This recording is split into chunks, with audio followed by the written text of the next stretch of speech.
Hey guys, it's Mo. Today I wanted to share with you a few of my favorite brushes. And I will say that I don't have any sort of high-end brushes. I don't have any MAC, I don't have any Sigma, I don't have any of these brushes that have numbers and names to them. I have quite a few drugstore brushes, quite a few brushes from e.l.f., from generic brands, and from Real Techniques. The brushes that I'm going to highlight today are a mix of those two, but I'm also going to share with you some that I got in this 22-piece brush roll. I believe it was 22 pieces that I found on Amazon. They're really good quality. They come, like I said, as 22 pieces. I find I only get good use of about 5 or so of them. And so I think for $13, which is about what I paid for it, it's great to have really good quality, you know, a few brushes that you use. So I guess we'll just get started. First, I'm going to talk to you about some of my eye brushes. These are the 5 or so that I use. As you can see, it's an assortment of a good bit of some. Let's see, the first one I want to talk about is just a regular old shader brush. And this is part of that 22-piece set that I was talking about. They come with a pink handle and then this pink metal ferrule. And I think they're really made well. They haven't fallen apart on me. And I will apologize. I fully intended to wash my brushes before I filmed this, but that didn't happen. I had some time today, so I thought I'd get it filmed for you. And so this is part of that 22-piece set. There are a bunch of different eye brushes in there, but I find I get the most use out of this one. So I just use this to put the color right on top of my lid. I also have the eye brush set from Real Techniques, but I only use 2 or so from that set. And the first one is this. It is called the Base Shadow Brush, and it looks like that.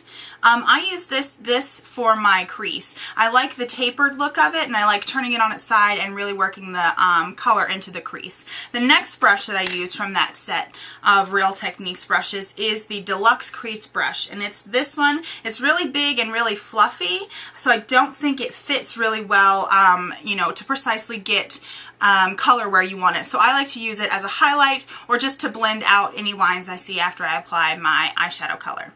The next one I use is an extremely generic brand. I've had it forever. It just says eyeliner on it, and it's this little angled eyeliner brush, and I use this actually to fill in my eyebrows. And I don't do too much because I have thick bushy eyebrows anyway, but there are in this eyebrow a few hairs that seem to be missing or whatnot. So I just use this to fill in my eyebrows. And finally, for my eyes, is just a regular old spoolie brush, just to, you know, tame and groom my eyebrows. And this is also from that pink handled 22-piece set, and I'll link that below. It's a really good deal. If I can find the seller that I got it from, it was only $13 and the shipping was free. The next brush I want to talk about, I think, is the most versatile brush you can have in your brush collection, and it is a stipple brush. And all of these, except for the pink one, are from e.l.f. And so I have the e.l.f. original stipple brush, which is a bigger size, and I like to use it for blush. As you can see, it's got some blush color on it, but it's really big, it's really soft. If you had a more stiffer one, you could probably use it to apply your foundation, but I like to use this for blush because I like to sort of swirl it around and blend it out. The next stipple brush is also from e.l.f., and it is their small stipple brush, and I think this is great for using a highlighter, a cream or a liquid highlighter, which I also have that I use from e.l.f., both their facial whip, which look like these little tubes here, and then the e.l.f. body shimmer, which comes in this sort of like deodorant looking stick. And what I'll do is either take the body shimmer and sort of stipple on top of it and then put it where I want, or squeeze out a bit of the facial whip onto the palm or onto the top of my hand and sort of pat it out so it all evenly distributes on the brush, and then put it where I want. And so I think this is a great option for if you're looking for a versatile stipple brush.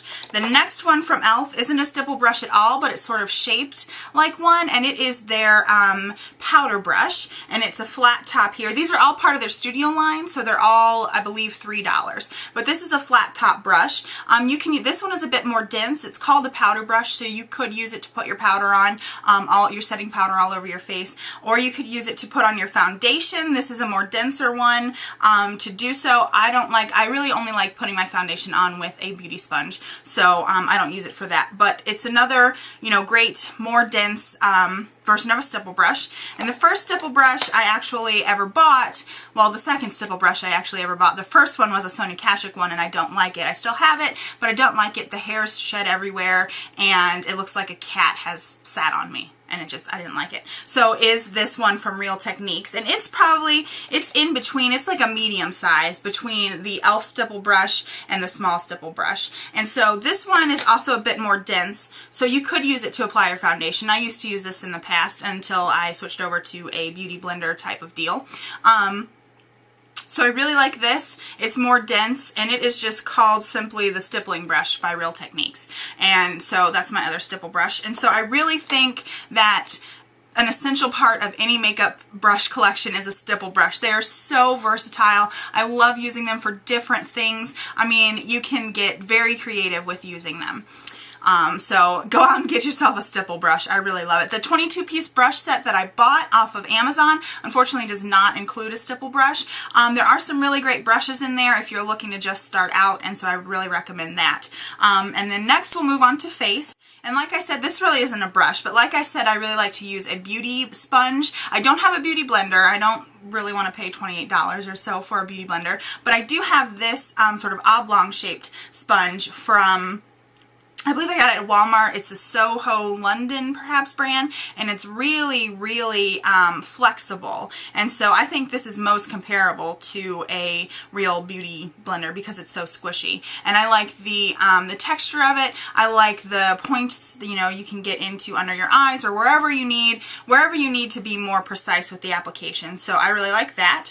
And then as for brushes, there are 4 main brushes that I normally use on my face.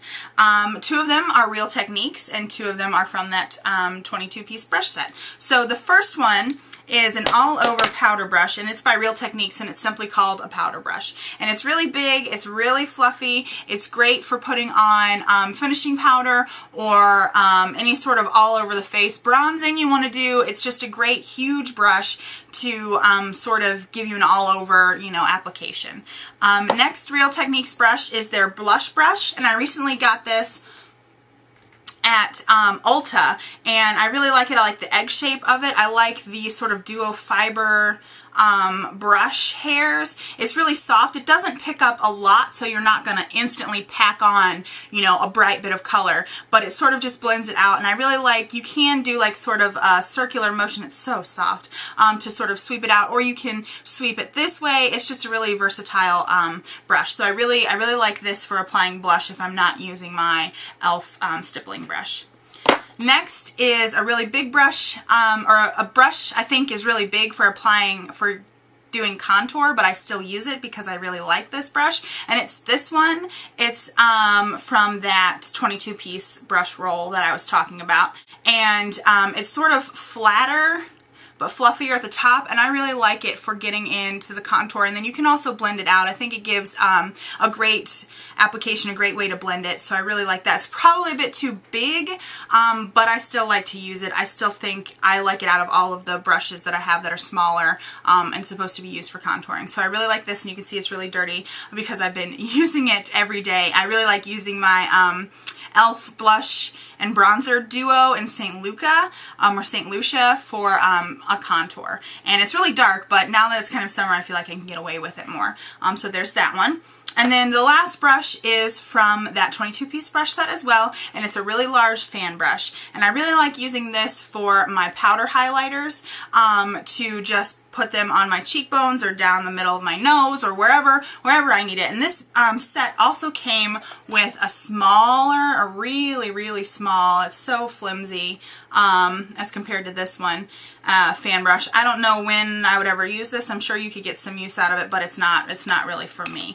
And so I really like this for using powder highlighter.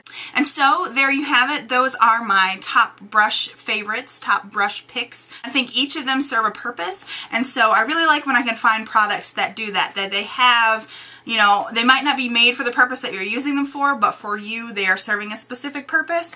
And so I really want to buy another set of that brush roll just so I can have the same ones again because I like them so much. If you have any brush recommendations, if there are any ones that you love that you can't live without, I really want to know because, like I said, I love having a specific brush for a specific purpose. And so it would really be helpful if I could just add to my collection and get rid of the ones that I don't use and add in ones that I really, really like. So if you have any suggestions, I'd love to hear them. You can leave a comment below. Also, if you're on YouTube, give this video a thumbs up to let me know that you appreciate these sorts of videos, and I'll try and get more up on my blog and on YouTube. And I'll put all my information. You can read my blog, 5/16, down below if you're here on YouTube. If you're on my blog, thanks for reading.